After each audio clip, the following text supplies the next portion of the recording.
parce que c'est justement le moment des ombres de la résistance. On va parler un petit peu des choses obscures et puis je vais vous donner des exemples concrets.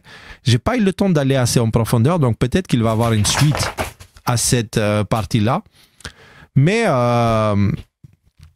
on va attaquer ce sujet-là où justement on va essayer de naviguer un petit peu dans les passages difficiles de la résistance. Et c'est pas simple. Ce soir, je vais aborder un sujet qui m'emmerde et à chaque fois que je l'aborde, on parle de mon ego surdimensionné.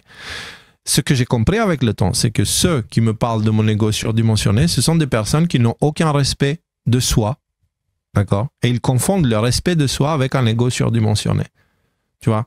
Donc, les personnes qui se font utiliser comme des torchons, ils me disent à moi qui refusent d'être utilisés comme ça, ouais, mais toi, tu te laisses pas utiliser comme nous, alors on ne t'aime pas. Tu vois, il y a quelque chose, j'ai remarqué que souvent, ceux qui me reprochent d'avoir un ego surdimensionné, c'est parce que je ne suis pas d'accord avec eux. Et plus ça va, plus cette chose-là commence à faire, à se manifester, c'est-à-dire la polarisation de la société. C'est les gens, ils ont besoin que le monde extérieur soit d'accord avec eux. Et du coup, s'ils ne sont pas d'accord, on les attaque, tu vois. Et bah, chez moi, ça se manifeste par mon ego surdimensionné. Quand c'est Tristan Merguez, ça va se manifester par il est antisémite. Un ego surdimensionné, tu peux le dire. Quand c'est un machin, un agent agitateur, on va dire, je vais être un agent pro-sioniste, chacun, il va trouver sa façon de m'attaquer quand je ne suis pas d'accord avec lui. Et donc, du coup, maintenant, la dernière fois, j'ai fait un post avec lequel tu as dit que ma manière de m'exprimer n'était pas la bonne. On parlait du film Laissons le monde derrière nous. Film que j'ai vu d'ailleurs et que j'ai trouvé pas spécialement, enfin, il est tout aussi MK Ultra que les autres, tu vois, il y a... Je me suis arrêté aux dents, hein. M'en voulez pas. À la scène des dents, je dis non, c'est bon, stop. Je l'ai vu jusqu'à la fin, j'ai trouvé l'histoire intéressante, le film bien fait, il y a des idées qui sont très intéressantes dedans. Par contre, clairement, ce film, il vient planter des graines dans le subconscient des gens. Comme ça, quand certaines choses arriveront plus tard, les gens vont avoir tendance à croire que c'est à cause de ça ou à cause de ça. Je voulais le regarder et le commenter au fur et à mesure, mais ne serait-ce que les 30 premières secondes de scène, les 30 premières secondes, hein, il y a déjà tellement à dire. Il y a déjà tellement à dire. J'ai pas voulu m'infliger 1h30 de ce truc-là. Alors, on va commencer avec la première partie. Justement, on a abordé un petit bout tout à l'heure. Trop d'hypothèses tuent l'espoir. L'outil préféré de Lucifer, c'est la prison intellectuelle sans porte ni fenêtre, où tous les scénarios se passent mal et que l'espoir disparaît par incapacité de voir la lumière. La Miss France est élue et des hypothèses de toutes sortes envahissent Internet. Ah, sa mâchoire, ses cheveux, machin, machin. Et plein. Les Obama écrivent un scénario et financent un film. Ah, encore des hypothèses et machin et trucs, etc., etc. Alors que le film, je trouvais qu'il mettait des messages super intéressants en avant aussi. Des messages très intéressants. Le personnage principal, c'est un misanthrope. Julia Roberts, elle joue le rôle de quelqu'un qui déteste les humains. Et c'est intéressant que Michelle Obama écrive un personnage comme ça. Tu vois, c'est assez... bref. Le bleu de Maui diffusé à toutes les sauces pendant tout le film comme une tonalité colorimétrique latente. Ce bleu apparaît partout dans le film. J'ai pas remarqué. Alors, le volcan qui entre en éruption en Islande, on n'a pas parlé, mais ça y est, le volcan en Islande est entré en éruption, le soleil, l'hyperactivité, blablabla, tout ça. On l'attendait, c'est là. Et puis, bien, hein, c'est sur 4 km, ça a pété, hein, quand même. Hein. Donc, on en est où sur le soleil? Ah, le soleil, là, il bombarde. Une super tempête qui est passée à côté. Ouais, qui nous a pris dedans aussi, donc voilà. Ça continue à bombarder, ça va pas se calmer. Donc bref, le volcan entre en éruption en Islande, là c'est encore, j'ai entendu des gens qui disent « Ah, l'Islande qui a refusé de se faire vacciner, alors on les fait exploser avec un volcan. » Des aurores boréales annoncées, des aurores boréales dont je parlais en 2020, elles arrivent finalement, ok, jusqu'au sud de la France, et puis ça y est, on a fait ça avec HAARP. Tu vois, et sans avoir la moindre idée de l'énergie nécessaire pour provoquer des aurores boréales. C'est-à-dire actuellement, tu prends toutes les usines qui produisent de l'électricité dans le monde, elle sera capable de faire une petite tache dans le ciel. Tu vois, une tache colorée dans le ciel. Mais des aurores... avec les technologies dont toi et moi avons connaissance. Je n'exclus pas qu'il puisse exister des technologies dont j'ai pas connaissance, et j'imagine fort bien qu'il y en ait. HAARP, c'est pas censé être une technologie. HAARP, tu m'excuseras, mais c'est pas une technologie qu'on est censé avoir connaissance. Parce que HAARP, il t'explique, c'est autre chose. C'est un endroit de recherche. Mais le truc, c'est il faut compter en puissance nécessaire pour produire ces phénomènes. D'accord? L'énergie nécessaire. Le Soleil, il a ce genre de capacité énergétique. Sur Terre, on doit vraiment vider la Terre de toute son énergie pour produire ce genre de phénomène. Donc, c'est pour ça, il faut y aller mollo avec ce genre de théorie si on ne connaît pas le fonctionnement des aurores boréales, du champ magnétique, de l'ionosphère, du Soleil, des énergies impliquées. Voilà. Ils ont peut-être trouvé un moyen à pas cher d'exciter la ionosphère. J'en sais rien. Je peux imaginer que ça pourrait être le cas. Tu peux pas, ok, si tu veux rouler une voiture de 2 tonnes, tu vas jamais pouvoir la faire rouler avec une pile de 1,5 volt.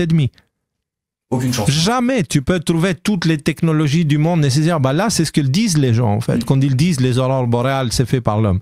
Tu vois. Alors que les aurores boréales, c'est naturel et c'était attendu. Moi, j'en parlais en 2020. Et maintenant, il y a les malins du complotisme qui disent « Ouais, HAARP ». Non, c'est pas aussi simple que ça, s'il vous plaît. Allez vous renseigner sur comment fonctionnent ces choses, les forces impliquées, vous verrez que c'est pas aussi simple. Bref, le point en commun de tous ces scénarios... Attends, laisse-moi juste une seconde.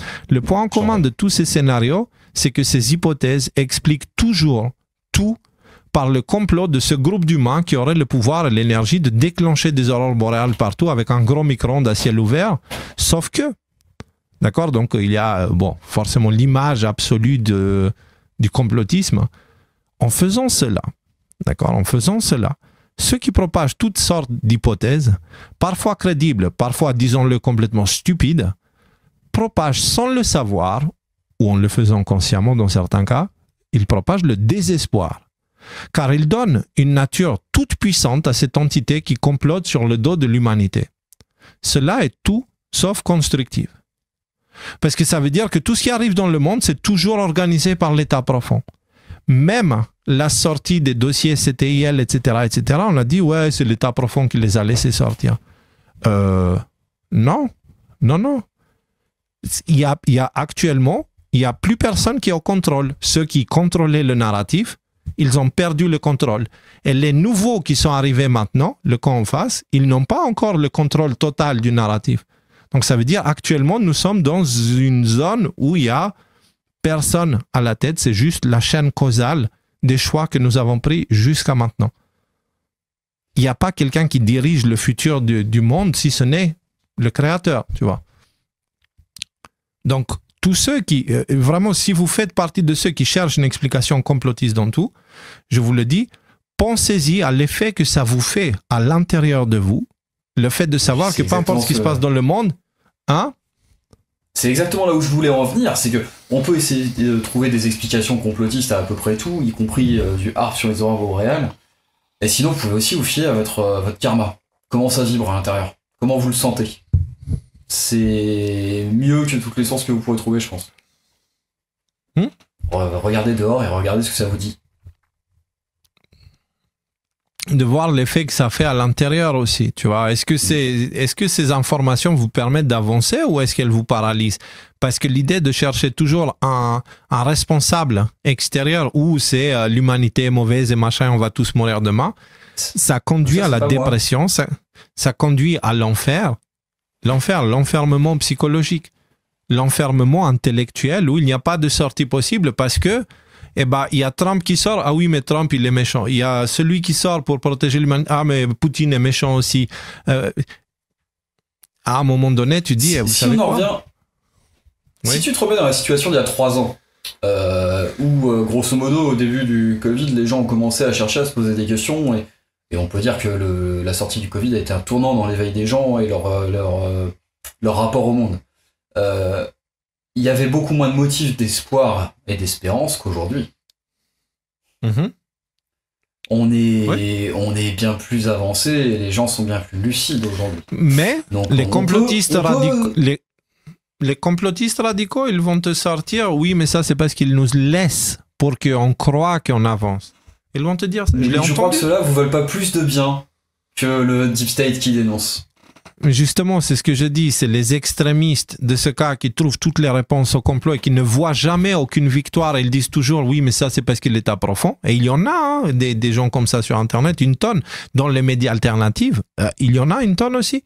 Tu vois, et ben ceux-là, pour moi, ils sont tout aussi néfastes que celui qui va te dire, va prendre tes 5 vaccins, sinon, voilà, moi, je te mettrai en prison. C'est vraiment, c'est ça les deux pôles, tu vois. Je suis assez d'accord. Et il y a une sorte de fascisme intellectuel de la part des deux côtés, parce que par exemple, moi, il voulait que je parle du graphène. Absolument. J'ai pas envie de parler. J'ai pas envie de parler du graphène parce que c'est pas un sujet que je connais, c'est pas un sujet que je comprends, et je vais pas juste répéter ce que j'ai vu sur Internet parce qu'un Pékin lambda me l'a demandé sur Twitter. Et ben, le fait d'avoir fait ce choix-là, ça m'a valu d'être traité de résistance, d'opposition contrôlée.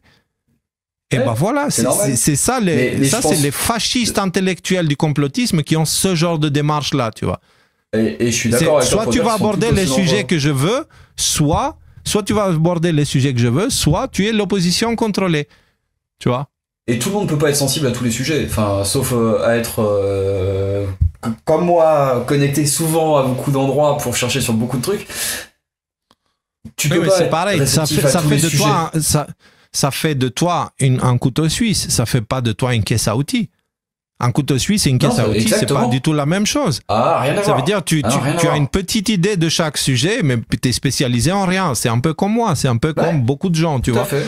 Donc, mais j'en ai pas honte. Bon à tout, mais non, mais c'est bien. C'est tous les grands du monde du passé, ils étaient un peu bons dans tout. Maintenant, on vit dans le monde de la spécialisation. Ça marche pas, la spécialisation. Ce qui est important, c'est pas ce que tu sais, c'est de savoir ce que tu ne sais pas, d'une façon générale. Enfin, de comprendre qu'il y a des choses que tu sais pas, parce que tu peux pas savoir ce que tu ne sais pas. Donc, non, mais par définition, savoir que tu le maîtrises partout et qu'il y a une partie de darkness justement qui reste. Voilà, les ombres donc de la résistance, c'est ce qu'on est en train de parler. Donc justement, quand on arrive à ce fascisme intellectuel du si tu n'abordes pas les sujets complotistes que je te demande, ça veut dire que tu es forcément l'opposition contrôlée.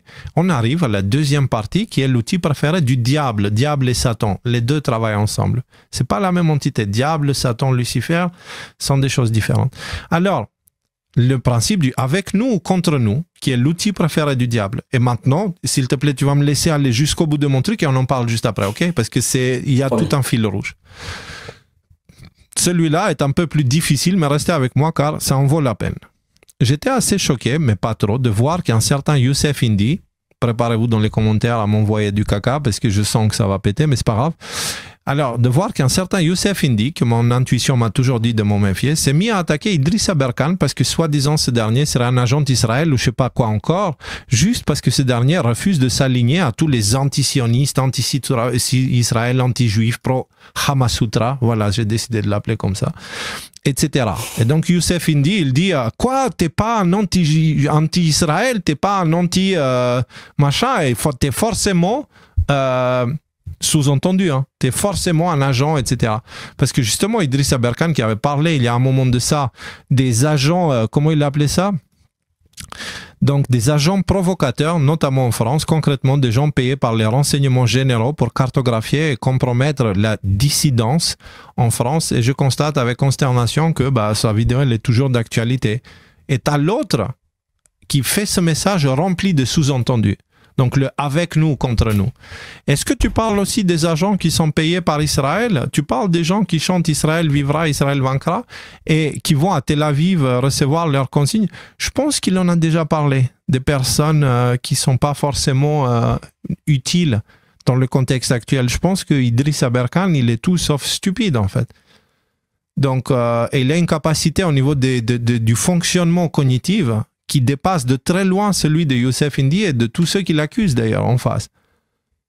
Il a écrit un livre dessus. Je vous conseille de lire le livre d'Idrissa Berkane sur la cognition, sur le fonctionnement du cerveau et vous allez comprendre que s'il a écrit ce livre, on va dire qu'il n'a pas écrit parce qu'il ne sait pas. Il a pris le temps de se renseigner, le garçon. Et lisez-le ce livre, vous allez apprendre beaucoup de choses, vraiment. Donc, les gens que tu côtoies, Idriss Aberkan, tes amis, donc sous-entendu, tu es pour Tel Aviv, Israël, machin, ces conneries-là. Donc là, vous avez un exemple typique de tu es avec nous, tu es contre nous. Donc, Idriss Aberkan ne pense pas la même chose que Youssef Indy, alors Youssef Indy le jette dans le camp en face. Pourquoi? Parce qu'il faut mettre l'humanité dans un des deux camps, comme ça, et il peut avoir un maximum de morts à la fin dans la confrontation. De l'autre côté, je suis tombé sur ce post-là, sauf qu'en regardant la vidéo, je remarque que le commentaire est complètement faux. Donc, tu as ce mec-là, hein, qui dit « Idriss Aberkan plaide les larmes aux yeux et la voix tremblante pour créer une nouvelle Gaza, mais au Sinaï. » Et là, je dis « Putain, Idriss, il a fait ça? Ah bon? On va regarder. » Donc, je fais play et je m'attends de voir Idriss Aberkan, la larme à l'œil et la voix tremblante. Et je tombe sur ça. Supposons que l'Égypte soit amenée par un bras de fer. Premier détail, il n'y a pas de larmes à l'œil. Deuxième détail, il ne plaide rien du tout. Il dit, supposons, mais si vous regardez la vidéo en entier, il est en train d'émettre une hypothèse basée sur ce qu'il est en train d'observer dans le contexte actuel. Ça veut pas, c'est pas parce qu'il parle de ça que ça veut dire qu'il est pour cette idée-là. De la même façon que la météorologue qui va vous dire que demain il y a une tempête n'est pas en train de plaider pour qu'il y ait une tempête demain. Elle est juste en train de vous dire que si on observe les faits aujourd'hui, là, tels que nous les avons, et on mesure l'atmosphère, et les vents et machin et trucs, demain il va y avoir une tempête. Là, il va à peu près avec cette même approche-là. D'accord? Donc là, les méthodes utilisées par les deux, là, Youssef Indy et Rachid, machin, c'est avec nous contre nous, et de la déformation de l'information sortie de son contexte. Ce sont des méthodes qui sont utilisées souvent par ceux d'en face. Un certain George Bush, pour justifier l'invasion en Irak, il a dit, vous êtes avec nous ou contre nous, avec cette histoire d'attentat terroriste. D'accord? Et donc la même chose est en train de se produire à nouveau. Donc ils ont eu raison de dire en Israël que c'est le nouveau 11 septembre. Parce que d'un côté, ça a justifié à Israël de commettre des crimes vraiment pas cool. Et de l'autre côté, ça a permis aux autres de sortir la théorie. Des deux côtés, en fait, les deux côtés utilisent la théorie, t'es avec nous ou contre nous. Genre, non les gars, je suis ni avec l'un ni avec l'autre et je vous emmerde si vous pensez que vous pouvez me forcer à entrer dans votre conflit malsain. Je suis pour le vivant. Je suis pour la liberté des Palestiniens, qu'ils vivent en paix. Je suis pour la liberté des Israélites pour qu'ils vivent en paix. Ils existent, les deux existent. Qu'est-ce qu'on fait? Il faut trouver une solution pour que ça puisse coexister. Mais le problème, c'est que les deux camps plaident à la mort du camp d'en face. Enfin, ceux qui sont tout... Et ils nous font croire que la seule solution, c'est d'éliminer l'un ou l'autre. Non, non, non, non, non, non, non. Je suis pas d'accord. Et je veux pas jouer à ce jeu-là. Et donc, je vois ça. Et je vois que Idriss, après vous regardez la vidéo, un bras de fer à la fois humaniste. Il parle en effet de, justement de l'Égypte, qu'il pourrait laisser entrer les Palestiniens, etc. Chose que l'Égypte ne fait pas. D'ailleurs, les pays musulmans autour n'aident pas la Palestine. Il faut se poser la question pourquoi. Et les Palestiniens, c'est important de se poser la question pourquoi les pays autour, ils ferment leurs frontières aux Palestiniens. C'est quoi le problème, tu vois? Pourquoi ils veulent absolument les laisser là-bas? Donc, il y a plein de questions à se poser. Et donc, je vois ça et je vois ni de larmes aux yeux, ni de voix tremblante. Et je ne le vois pas plaider, je le vois juste exprimer un scénario qu'il sort d'une manière logique en observant les faits tels qu'ils sont, tu vois. Voilà. Et donc, je vois ça et je me dis, ça, c'est clairement manipulateur. D'accord? Et j'ai remarqué que quelqu'un que j'avais rencontré il y a quelques mois, qui me paraissait assez intelligent, c'est important de le paraissait, qu'il l'avait partagé aussi. Alors j'ai demandé pourquoi il partageait une vidéo avec un commentaire malhonnête qui déforme tout, et sa réponse était surprenante. Donc, je vais le nommer, parce que je me dis, ok, les gens, ils veulent m'attaquer, qu'ils assument en fait. D'accord? Qu'ils assument. Très bien. Ce gars-là, et je dis, je ne comprends pas pourquoi tu partages un post manipulateur comme celui-ci. Et je pensais qu'il n'a pas regardé la vidéo, tu vois. Et si tu ne regardes pas la vidéo, tu dis, Idriss Aberkan. Je dis, as-tu regardé la vidéo?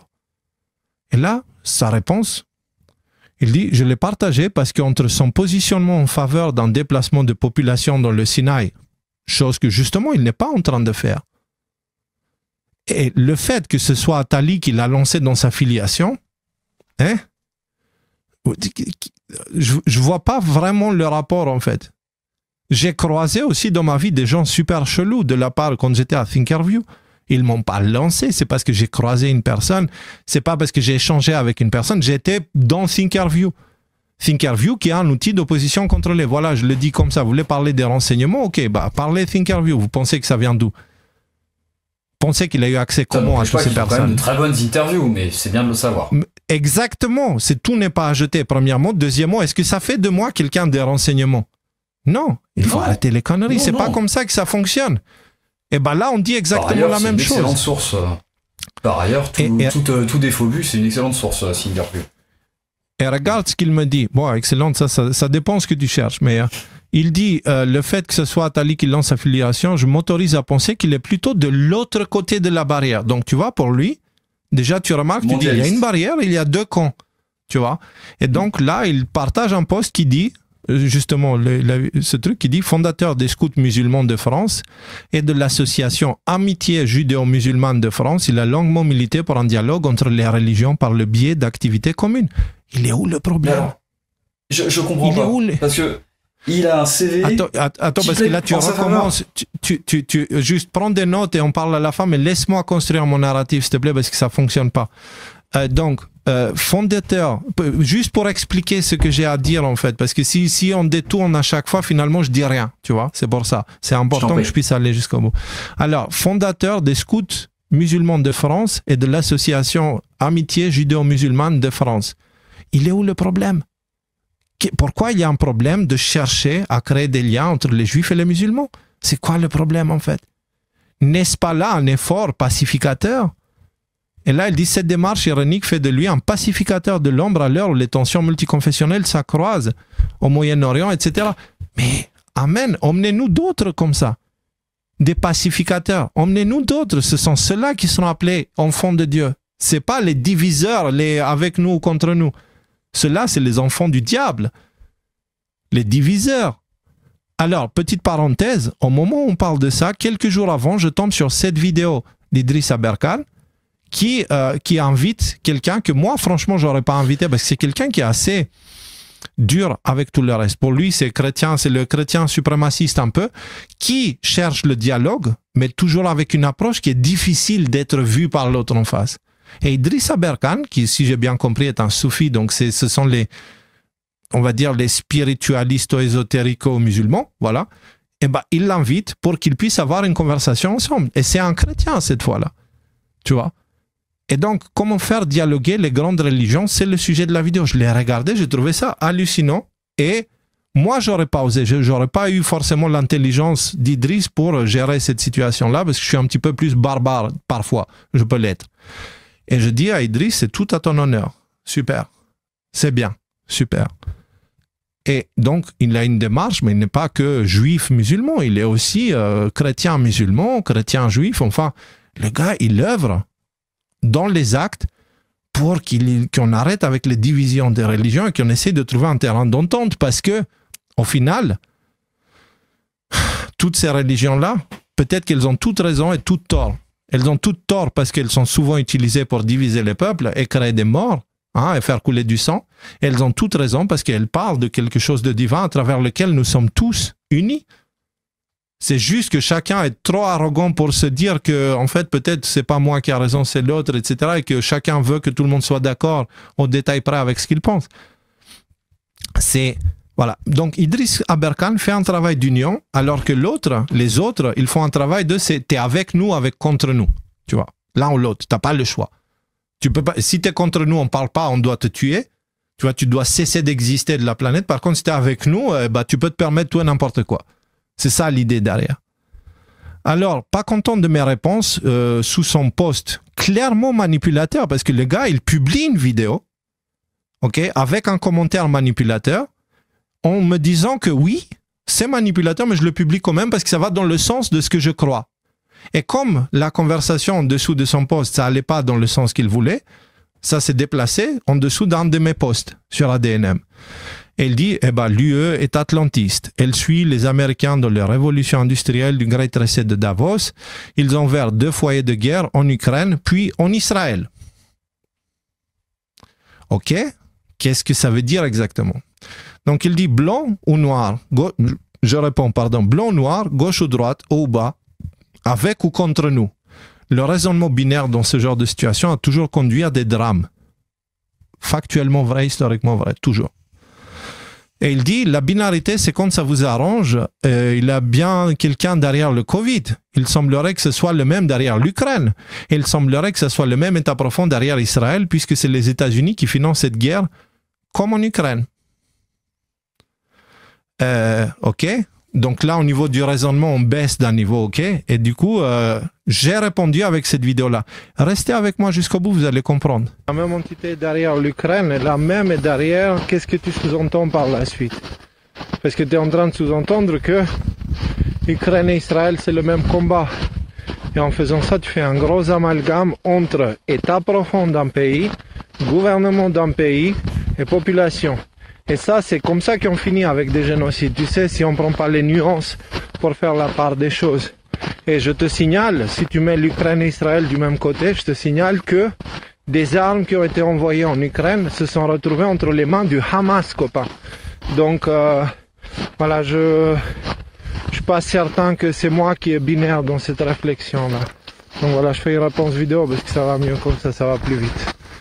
Donc j'ai répondu simplement en disant le Hamas est aussi état profond. Et finalement, on a trouvé plus d'armes ukrainiennes chez le Hamas qu'en Israël, qui n'en a pas besoin. Ouais. D'accord. Donc, et donc lui, le fait qu'il dise ça, voilà. Mais tu te dis, ok, j'emmène des arguments quand même, tu vois. Alors c'est sûr, je suis pas contre. Comment? Il prend des raccourcis. Et ta remarque est pertinente. C'est tout. Je dis pas plus. Je dis prendre des raccourcis. Tu sais, moi, je cherche pas à le convaincre. Je dis, si on veut avoir un débat, faisons-le avec des règles respectueuses, tu vois, pour éviter de partir en vrille et de devenir bipolaire, tu vois. Et donc, là, votre échange était très bien. Ouais, sauf que à la fin, ça finit par ce qui est dangereux, ce sont tes raccourcis. À présent, je sais qui tu es. Et, bien sûr, voilà, vous êtes bloqué. Alors, moi, j'ai bloqué aussi de mon côté parce que des gens qui me bloquent et qui ensuite viennent commenter, parce que moi, je ne les bloque pas, et viennent commenter sur mes posts, ça commence à me gaver. Donc maintenant, si on me bloque, je bloque, c'est tout. Et donc, je pose la question parce que, tu sais, dans mon questionnement, je voyais ce truc, tu es avec moi ou tu es contre moi apparaître, tu vois. Et là, ça a apparu. J'emmène des arguments. Il n'avait plus d'arguments. Ah, tu es contre moi, maintenant je sais qui tu es pro-Israël, tu es un agent sioniste, je sais pas quoi, etc., etc. Et du coup, je demande, vas-y, qui je suis en fait? Ne t'arrête pas là, va jusqu'au bout de ton raisonnement. Et non, en fait. T'as pas répondu. Et donc, oui. Voilà. Alors, j'aimerais préciser, le mot Satan n'est pas un mot, mais un titre, celui de l'accusateur. D'accord? Satan, il marche dans la rue comme ça, il t'accuse. Là, il m'accuse. Donc, il y a le principe satanique dans cette accusation complètement gratuite où je viens avec des arguments, il vient avec des raccourcis et c'est moi qui est l'agent pro-Israël à la fin. Alors que là, on dirait plutôt que c'est l'autre qui est plutôt un agent pro-iranien, je sais pas quoi, tu vois. Donc, le mot diable aussi trouve son origine dans le grec ancien et c'est un titre qui est attribué à celui qui divise. Satan accuse, le diable divise. Tout est là. D'accord? Donc, tu as d'un côté l'autre, Youssef Indy, qui dit, ouais, mais attends, Idriss Aberkan, il ne pense pas la même chose que moi, il est forcément un agent d'Israël, c'est pas possible autrement, tu vois. Et ça crée des deux camps, c'est le principe de division. C'est diabolique, mais dans le sens littéral du terme. D'accord? Et le fait d'accuser l'autre simplement parce qu'il n'est pas d'accord avec toi et de ne pas être capable d'échanger, ça, c'est satanique, littéralement. C'est-à-dire, c'est le principe du satanisme, c'est l'accusation gratuite pour ses propres faiblesses et sa propre incompréhension de l'existence. Tu vois?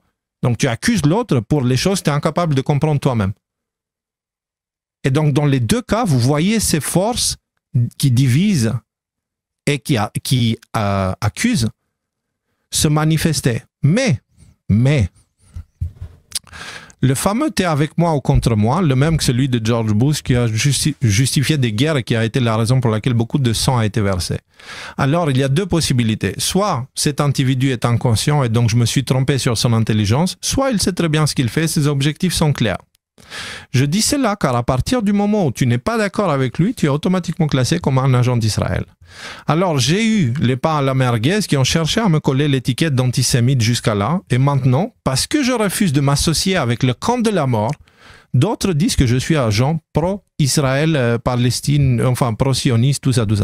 Il semblerait que certains ne sont pas capables intellectuellement de comprendre la complexité de la situation. Selon la logique mentionnée ci-dessus par ces individus inconscients ou malhonnêtes, donc Youssef Indy, Fabien Nasseri et leurs semblables, tous les musulmans sont des terroristes. Selon leur logique. Ce n'est pas moi qui le dis, c'est leur logique qui le dit. Pourquoi? Pas seulement ça, mais tous les musulmans sont des terroristes, alors sortons dans les rues pour demander l'éradication de l'islam. Voilà, c'est leur logique. Comment ça t'est choqué par mes propos? Tu trouves que je fais un amalgame? Que je confonds les actes de certains? Laisse-moi finir, s'il te plaît. Tu trouves que je confonds les actes de certains avec la volonté de l'ensemble d'une population conséquente? Qu'un certain état profond est derrière les attentats qui ont pour objectif de créer des guerres et de rendre l'Occident anti-islam? Et pourquoi ce ne serait pas pareil pour l'autre côté? Il y a évidemment un état profond en Israël aussi, qui met son nez un peu partout. Epstein, Maxwell, Mossad, on en parle souvent ici. Ça nous a coûté l'étiquette d'antisémite de la part des médias mainstream et les fact-checkers, etc. J'ai jamais dit que le gouvernement d'Israël est blanc comme la neige. Ni moi, ni Idriss d'ailleurs. Ni tous ceux de la part de... Enfin, beaucoup de gens qui sont accusés d'être pro-sionistes parce qu'ils ne sont pas d'accord avec la division.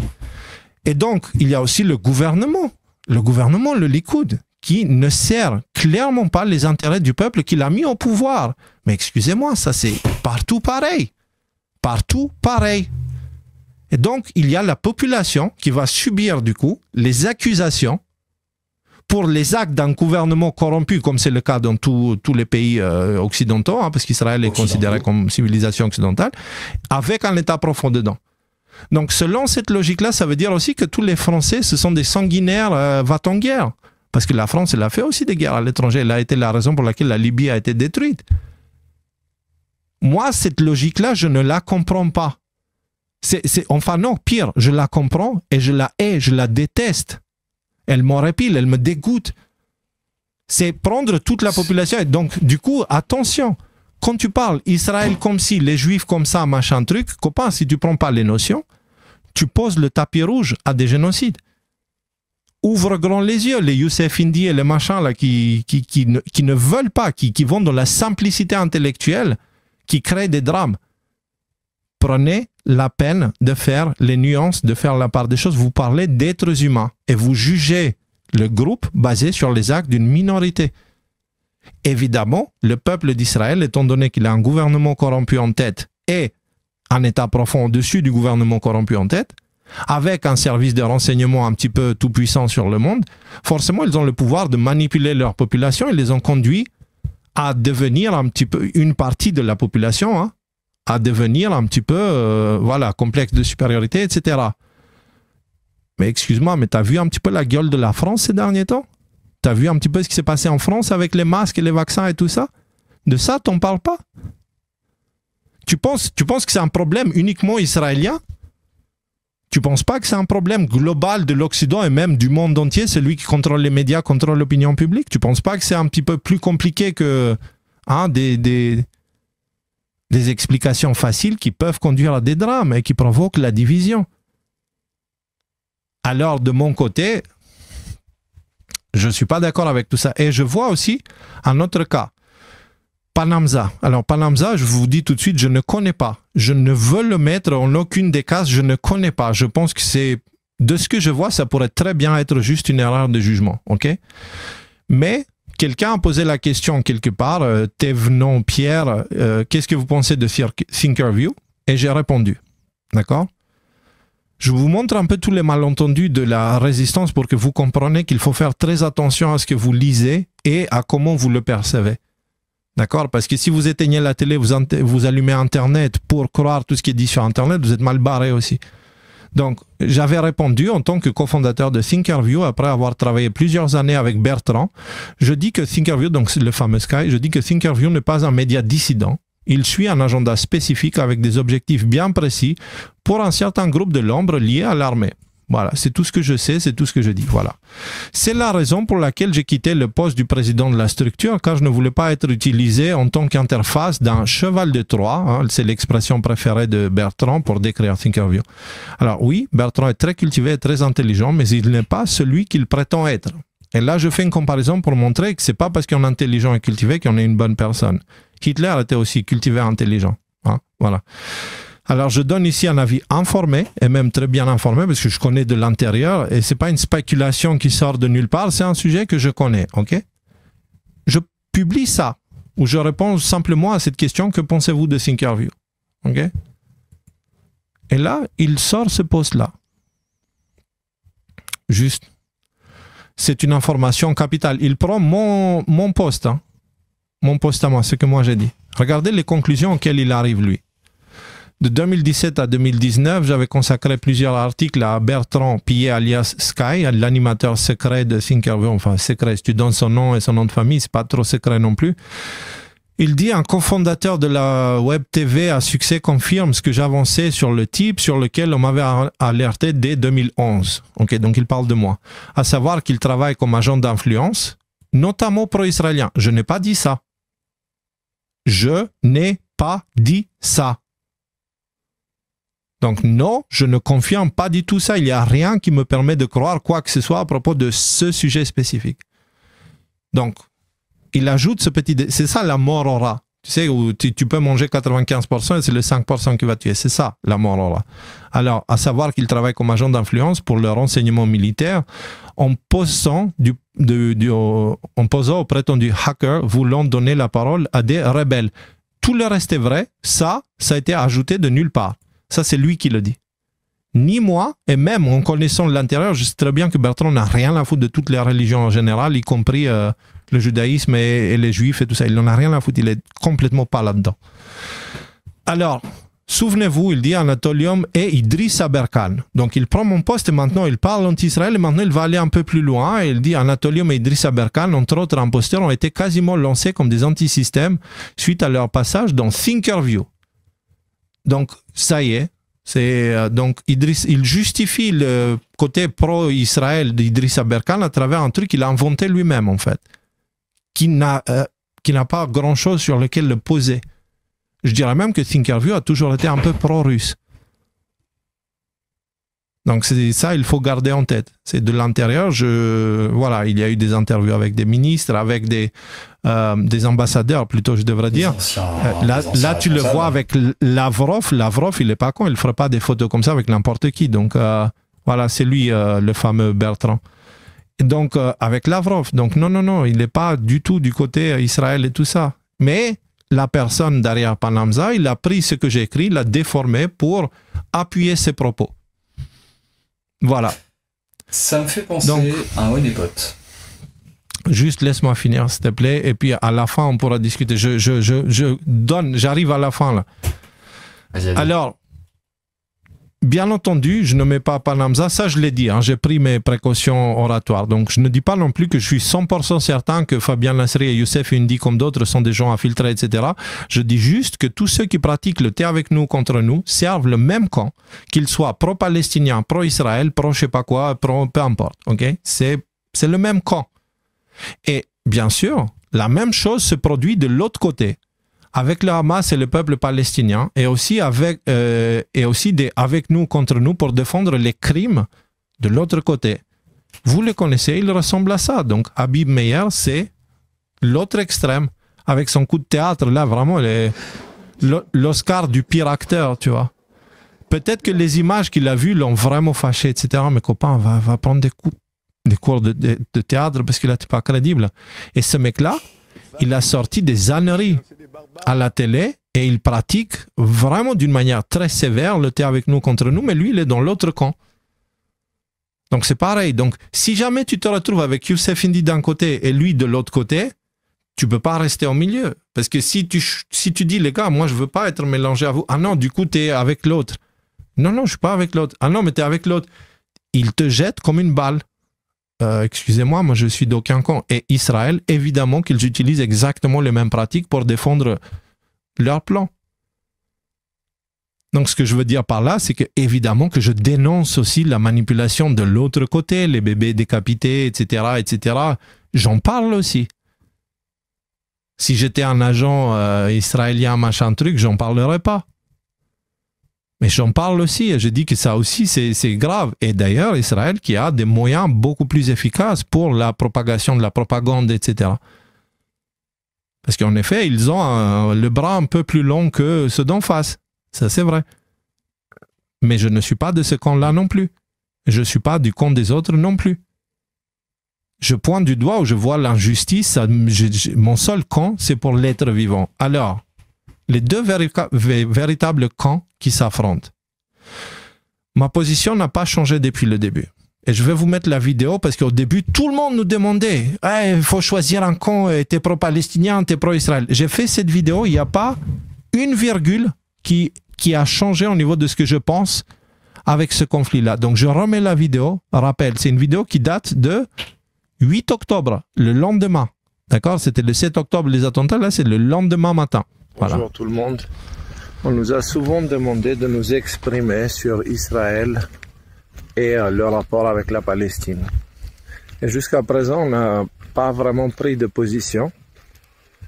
Même si beaucoup ont insisté, parce qu'on ne prenait pas de position, on a été traité de pro-sionistes. Pendant que les autres en face, les merguez et tout ça, nous traitaient d'antisémites. Donc c'est rigolo d'être les deux à la fois. Mais bon, on n'a pas pris position à cette question-là pour une simple et bonne raison, c'est que on nous demande de faire le choix entre Palestiniens et Israéliens. Comme s'il n'y avait que deux camps. En réalité, c'est un peu difficile de faire un choix comme ça parce que si tu fais le choix des Palestiniens, tu es automatiquement en train de faire le choix du soutien au Hamas. Et personnellement, je soutiens aucun groupe terroriste parce que c'est ce qu'ils sont. Et le Hamas ne sert pas du tout les intérêts des Palestiniens, du peuple palestinien. Il sert plutôt le troisième camp, celui de la mort. C'est pareil pour Israël. Israël, il y a le peuple et il y a les décisionnaires. Si on choisit le camp d'Israël, c'est comme si dans la tête des gens on choisissait, on validait les crimes commis par le gouvernement israélien. Et c'est pareil. C'est pas les Israéliens qui commettent les crimes. C'est encore une fois le troisième camp. Celui de la mort. Celui qui est à l'origine de tout le sang qui a coulé. Et c'est celui qui contrôle les deux camps. Donc, si on nous demande de choisir entre les Palestiniens et les Israélites, de notre côté, on choisit la vie. Donc ça, c'est le seul camp qui mérite notre temps, notre attention, nos efforts. Et ce camp-là inclut le peuple palestinien et le peuple d'Israël en même temps. En revanche, exclut toute force qui utilise la violence pour appuyer ses arguments, on va dire, et toute force qui est à l'origine de meurtres, d'assassinats et de sang qui coule. Donc, finalement, il n'y a pas que deux camps. Il y en a plusieurs, et c'est cette nuance-là qui manque dans le débat Israël-Palestine. Alors, au live de ce mardi, etc., etc. Parce que c'est pas le reste, je parle du live qui allait suivre, donc c'est pas forcément pertinent. Voilà. Donc, est-ce que vous comprenez? Ceux qui utilisent le thé avec nous contre nous sont les serviteurs de la mort, qu'ils le fassent consciemment ou pas, aveuglés dans leur arrogance et ignorance, parce qu'ils sont enfermés et têtus dans leur idée. T'es avec nous contre nous, j'ai raison, et si t'es pas avec moi, t'as tort. Voilà. Ceux qui cherchent le dialogue et l'échange, ceux qui apportent le calme et la paix, ceux-là servent le vivant.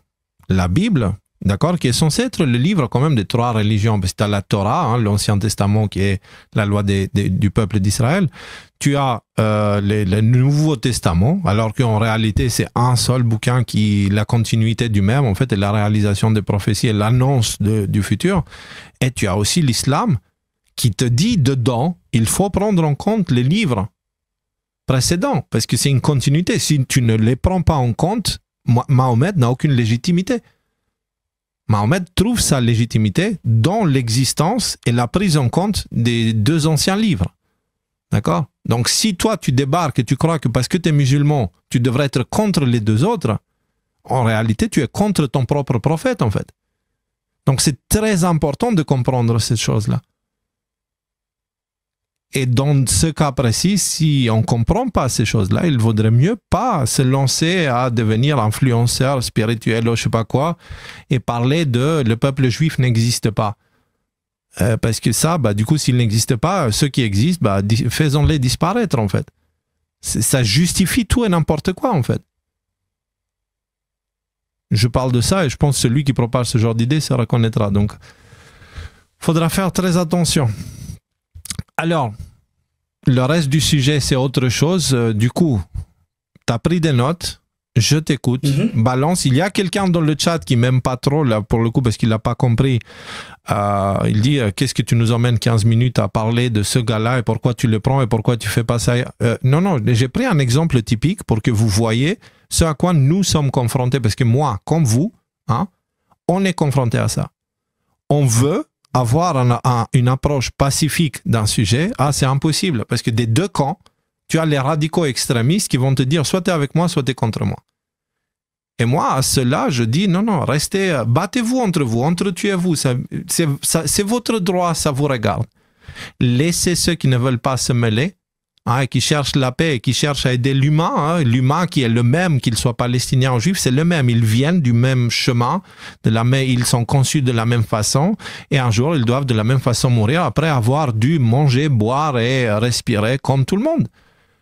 Donc moi c'est ce camp-là que je défends, tout le reste c'est pas du tout mon camp à moi, et cela je le laisse s'entretuer tout seul. Voilà, c'est ce que je voulais dire en fait, et j'ai donné un exemple concret. Parce que justement, j'ai la possibilité de le faire et je profite. Voilà. Je t'écoute. T'as bien raison.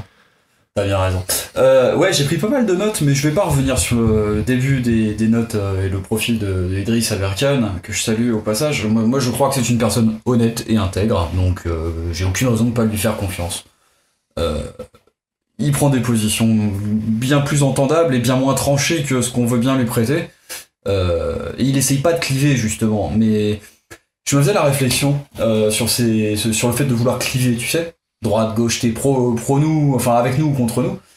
À chaque fois qu'on est dans le clivage et qu'on essaie de mettre des étiquettes, à chaque fois ce qu'on provoque, c'est une réaction qui n'est plus rationnelle mais émotionnelle.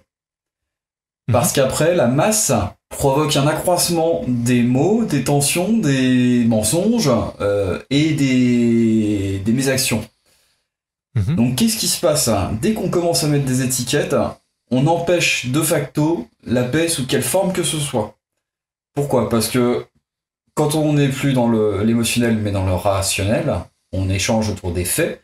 Peut-être qu'il y a des faits qu'on ne lit pas de la même façon, mais ça reste des faits observables et on peut pas discuter des faits. Donc on a quelque chose qui nous rapproche. Alors que les étiquettes, on leur fait dire ce qu'on veut. Et la preuve, ça fait des années qu'on en utilise. Les gens ont été de droite puis de gauche, pro-européens, anti-européens, mais jamais pour nous, peuple. Il n'y a pas d'entre-deux. Et c'est une vraie volonté. Mais je crois que c'est une volonté à dessein. C'est pas juste pour mettre des étiquettes, c'est fait pour entretenir les conflits.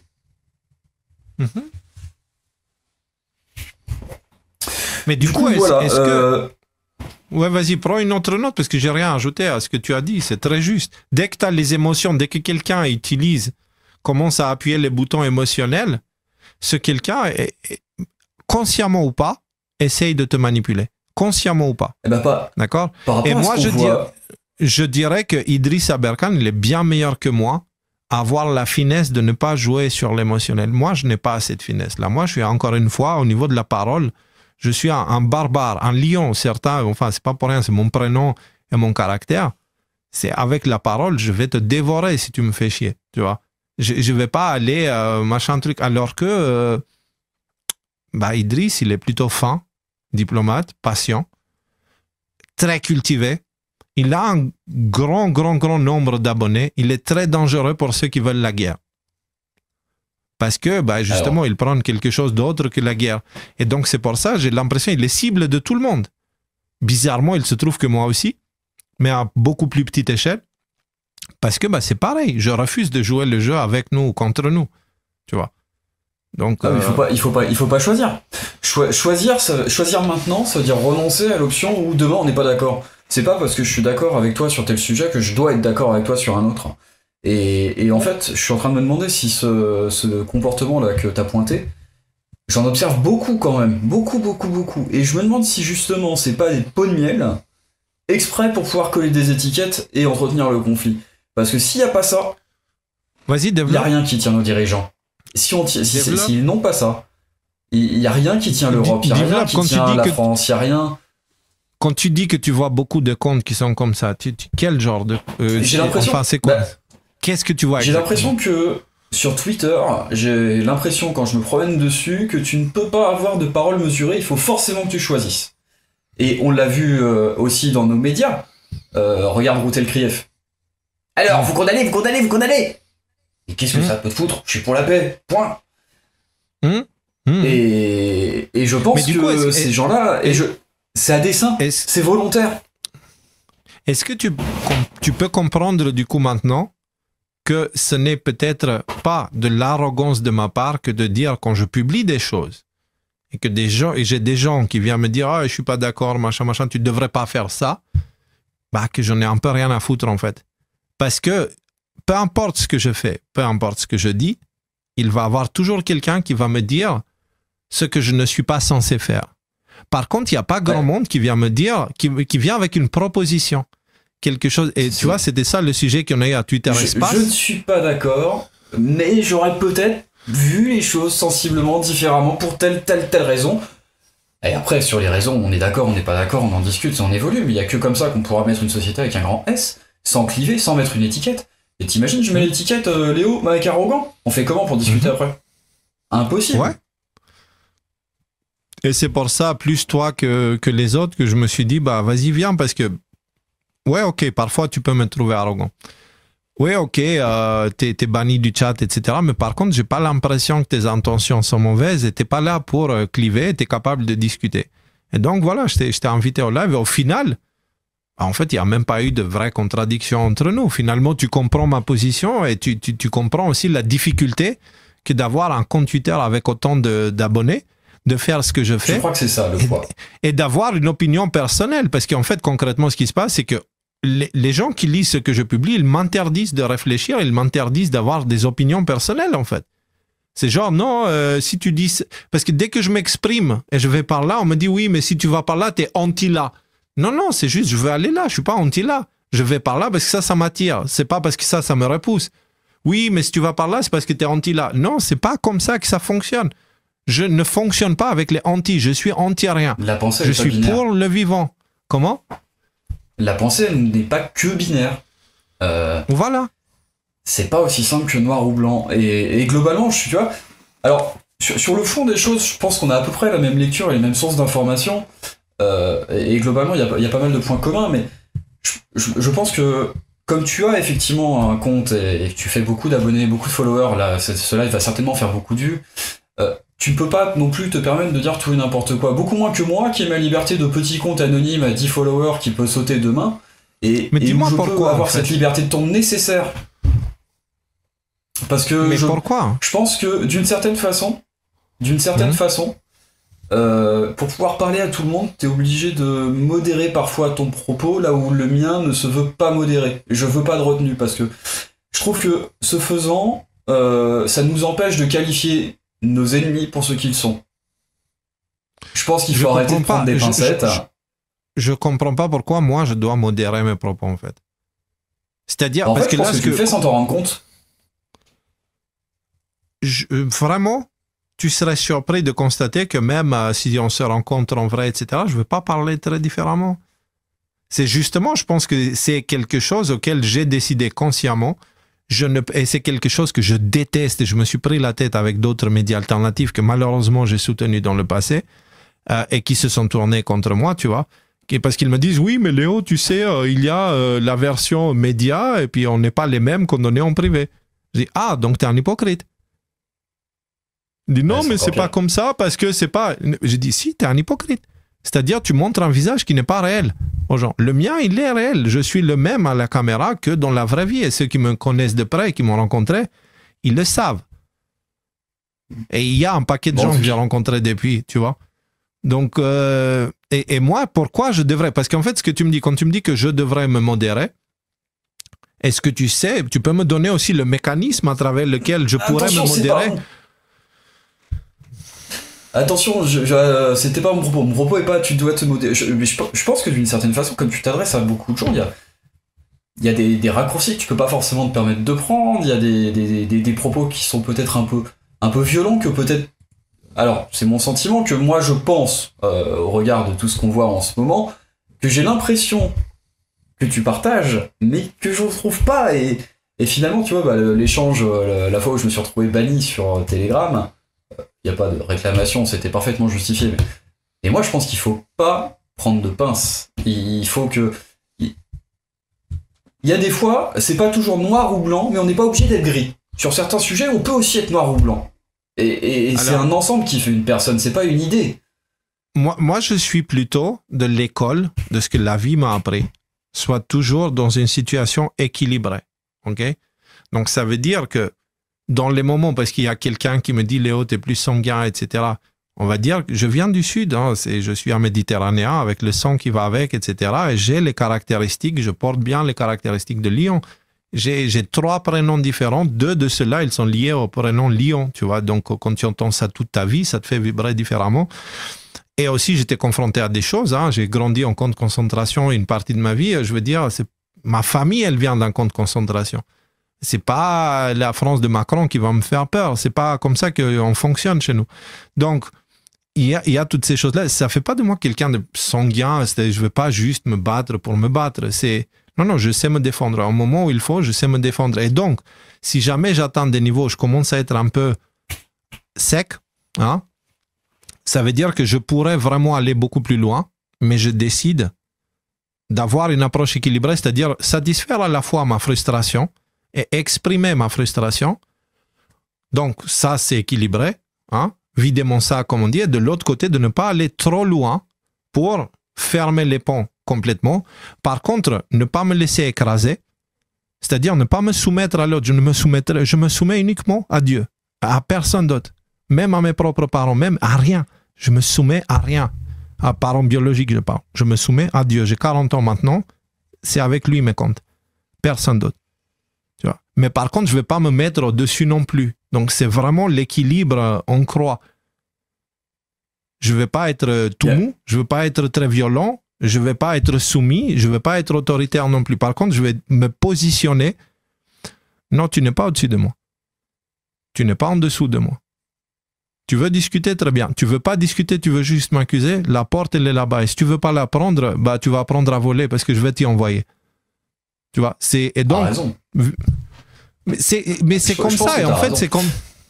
On va voir les civilisations fonctionnelles dans les périodes où elles fonctionnaient. Bah, elles fonctionnaient parce que les gens savaient se faire respecter. La souveraineté vient avec la responsabilité de ta propre liberté. Si tu n'es pas capable d'assumer la responsabilité de ta liberté en sachant te protéger, verbalement ou pas, à un moment donné, si tu veux, voilà. C'est le Christ. D'une façon générale, on me dit, tu sais, le truc, on me dit, oui, mais Léo, bienveillance, machin. Et bienveillance, ça veut pas dire un hippie à 2 balles. C'est pas ça l'idée, hein. Yeah, on est tous gentils, ouais, les licornes qui pètent des arcs-en-ciel. C'est pas ça l'idée. Allez voir le Christ. Vous trouvez que le Christ, il était bienveillant avec tout le monde? Bien sûr qu'il était bienveillant avec tout le monde, mais est-ce qu'il était doux avec tout le monde? Ah non. Il est allé voir les pharisiens, il les a traités d'hypocrites, de prostituées, de malsains, de malhonnêtes, de plein de choses. Bah voilà, moi, le Christ, c'est mon exemple. Il est le chemin. Il est le chemin. Et donc, je vois ce qu'il a fait, comment il était. Et ben, il savait être ferme, le Christ. Il ne fallait pas trop déconner avec. Hein. Donc, et moi, c'est mon exemple, c'est ce qui m'inspire. Je ne dis pas que je suis lui, mais je dis que c'est mon exemple. Chacun dans notre vie choisit un exemple consciemment ou pas. Souvent, c'est notre père. Ben, moi, j'ai décidé le Christ. Voilà. Il m'inspire. Il est non violent. Par contre, ne l'emmerde pas parce qu'il sait être très ferme, tu vois. Il n'a jamais été dévié. Au sujet que tu as évoqué juste avant, Darkness, Light, les ombres de la résistance, et ce qu'on est en train d'évoquer là, tu sais, le fait de ne pas mettre d'étiquette pour pas fermer le dialogue. Est-ce qu'on a aujourd'hui cette volonté de garder le dialogue ouvert et cette position modérée à tous les sujets, tous les égards et toutes les personnes, ou est-ce qu'il y a une forme de sécession qui se dessine? Et on sait qu'avec une partie de nos opposants, il n'y aura plus de dialogue. Tu veux savoir mon plus grand kiff, rêve, ambition, appelle ça comme tu veux, c'est de me retrouver dans une table entourée de Tristan Mendes France, William Oduro, Julien Pan. Les personnes qui ont tout fait pour me détruire socialement et des personnes que j'ai passé mon temps à insulter. Ça serait mon plus grand rêve de me retrouver sur une table seul pour échanger vraiment. Et j'aimerais vraiment faire ça. Mon approche n'est pas « j'ai pas envie de les voir », etc. Et la raison pour laquelle je les insulte, c'est parce qu'ils passent leur temps à me diffamer, ce qui m'a coûté vraiment socialement. Léo, c'est le complotiste, machin, fiché, c'est tout ce que tu veux. Ça m'est déjà arrivé, il y a quelques mois de ça. Je suis allé chez des gens et les parents des personnes qui m'accueillaient flippaient parce qu'ils ont appris sur les médias que je suis fiché et puis ils voulaient appeler la gendarmerie pour dire il y a ce gars-là qui vient chez nous, ils voulaient me dénoncer. Parce qu'ils pensaient que je suis recherché par la gendarmerie basé sur ce qu'ils ont lu dans les médias. Je déconne pas, j'exagère à peine. Hein. Non, j'exagère même pas du tout. C'est même pas à peine, c'est j'exagère pas du tout. Et donc tout ça, ça vient de ces personnes-là. Et ben moi, j'aimerais aller voir ces personnes-là pour voir de près un échange. Parce que c'est facile d'attaquer quelqu'un qui est absent. Mais j'aimerais bien. De cette façon, ces gens ont peur qu'on leur mette l'étiquette méchant. Ces gens ont peur qu'on leur mette une étiquette. Non, pardon, une étiquette méchant, c'est pas la bonne. Ils l'ont déjà et elle est méritée. Mais je pense que leur façon d'agir est liée aussi au fait qu'ils ont eu peur de se retrouver, eux, mis au banc de la société s'ils l'avaient pas fait. Et je pourrais entendre que dans le lot, il y en a qui regrettent pour cette raison-là. Néanmoins, ça n'excuse pas tout. Voilà, il n'y aura ni oubli ni pardon pour ce qu'ils ont fait. Moi, je pratique les deux. Je pratique l'oubli. Par contre, l'oubli de leurs actes, pas de la leçon que j'ai appris en les observant. Hein. Ça, j'oublie pas. Et par contre, je les pardonne. C'est-à-dire, je ne laisserai pas cette chose-là me pourrir de l'intérieur et ma haine contre eux, la haine qu'ils ont cherché à développer en moi, je ne la nourrirai pas. Ces gens-là, je les aime, tout comme j'aime mes voisins un petit peu problématiques cérébralement, tout comme j'aime des membres de ma famille qui ont exactement le même genre de problème, tout comme j'aime... tu sais, c'est facile d'aimer les gens aimables. Eh ben, moi, j'ai décidé d'aimer aussi les gens non aimables et je serai quand même présent là, même pour cela. Et je sais que c'est plus facile à dire qu'à faire, mais j'aimerais, c'est un appel vraiment... J'aimerais tellement me retrouver à une table avec ceux qui m'attaquent, même face à Attali, j'en ai rien à foutre, peu importe qui c'est. Je t'ai appelé ce soir, mais j'espère dans le futur pouvoir trouver d'autres personnes qui ont une capacité conversationnelle comme toi. Parce qu'après, les gorilles qui se tapent le torse et qui ferment les oreilles, ouvrent leur bouche, tu sais, ça sert à rien, ça c'est inutile. Tu vois, tant qu'il y a une conversation qui est possible, eh ben moi je suis ouvert. Venez discuter avec moi. J'aimerais expliquez-moi, échangeons. Mais par contre, faire ce truc, t'es avec moi ou contre moi, et après on parle plus et on se bloque. Ça, c'est vraiment ce qui m'emmène. C'est ce qui détruit la société depuis 30 ans, 40 ans, 50 ans. Et ça amène qui dit individualisme, étiquette égale individualisme. C'est si simple que ça. Et donc, je vais choquer tout le monde en disant que pour moi, Youssef Indy n'est pas très différent de Habib Meyer. Il est du même camp. Il sert les mêmes intérêts, la division. Hein? Il fait la même chose. Voilà.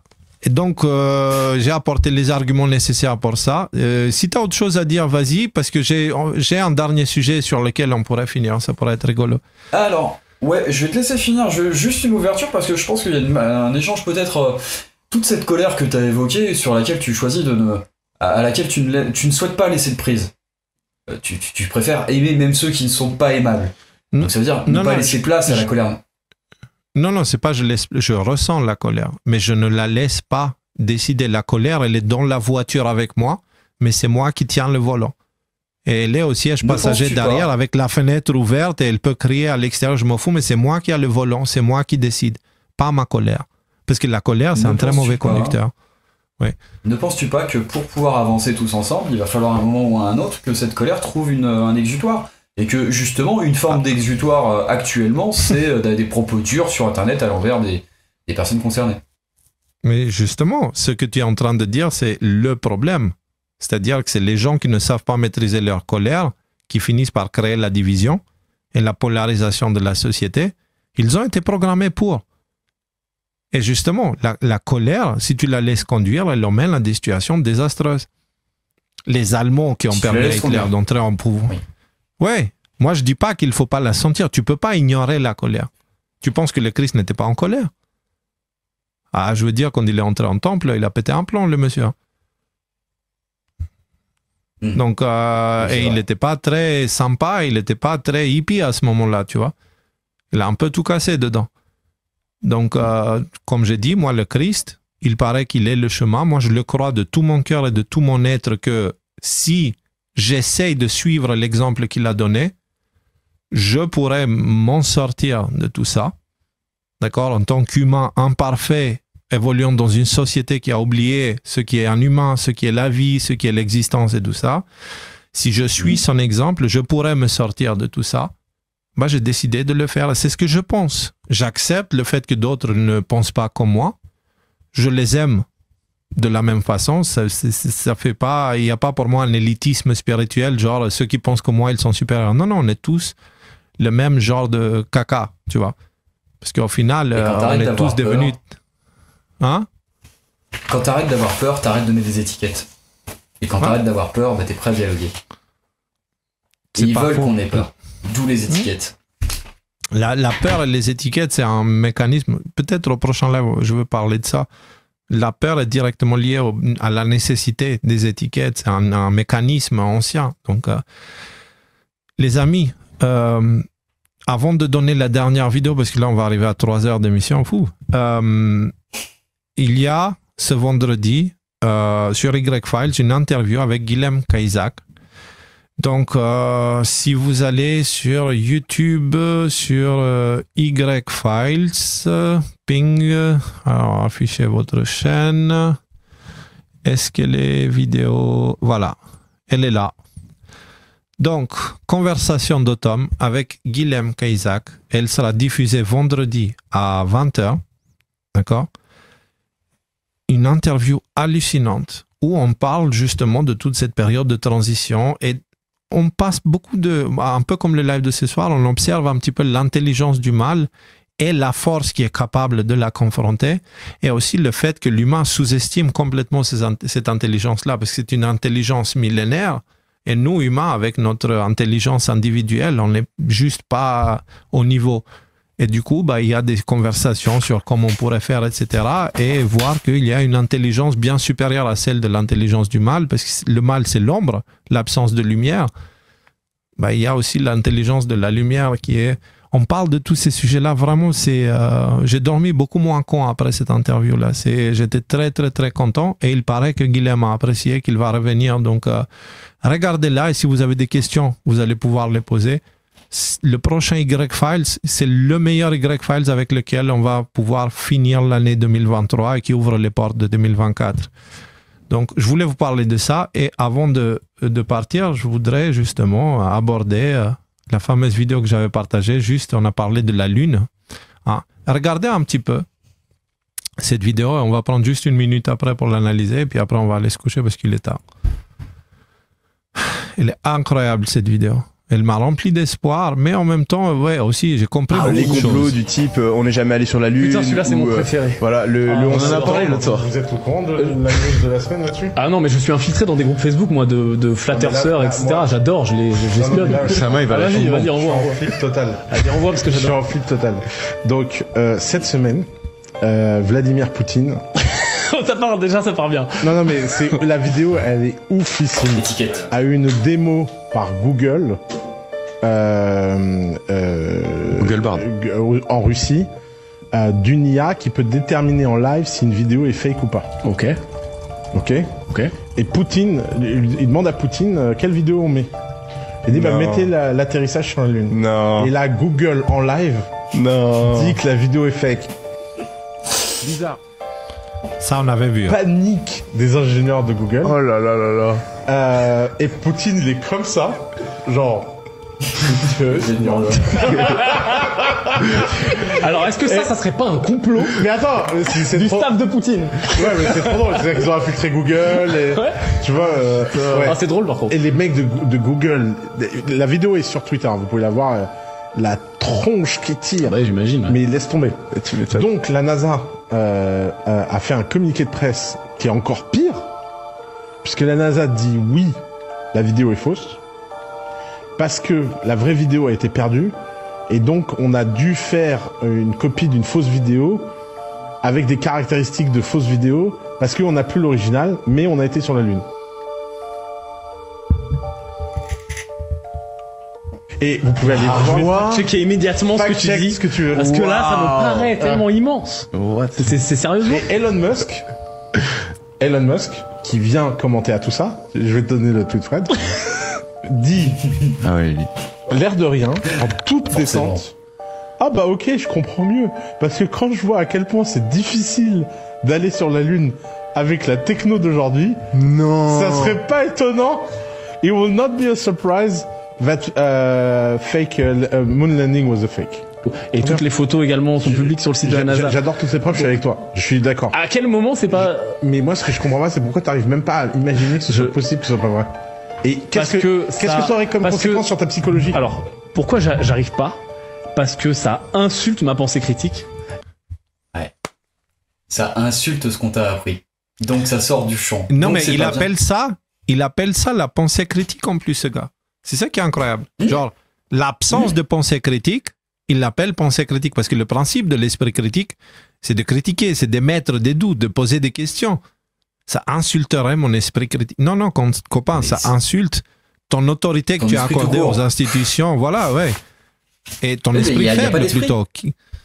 Il n'y a pas Voilà. l'esprit, il absorbe, mais il est incapable d'analyser et de comprendre. Donc si on lui dit que ça vient de BFM, c'est vrai. Voilà. C'est ça, justement. Et ça, lui, il appelle l'esprit critique aujourd'hui, c'est devenu je choisis qui je vais écouter. C'est pas ça l'esprit Regarde, je vais critique. sur LCI. Ouais, bravo. Mon esprit critique m'a emmené là. Mais ça s'applique aussi dans le milieu alternatif au complotiste, tu vois. La même chose. Oh oui, Parce ça nous que- a donné lieu à des échanges par le passé d'ailleurs.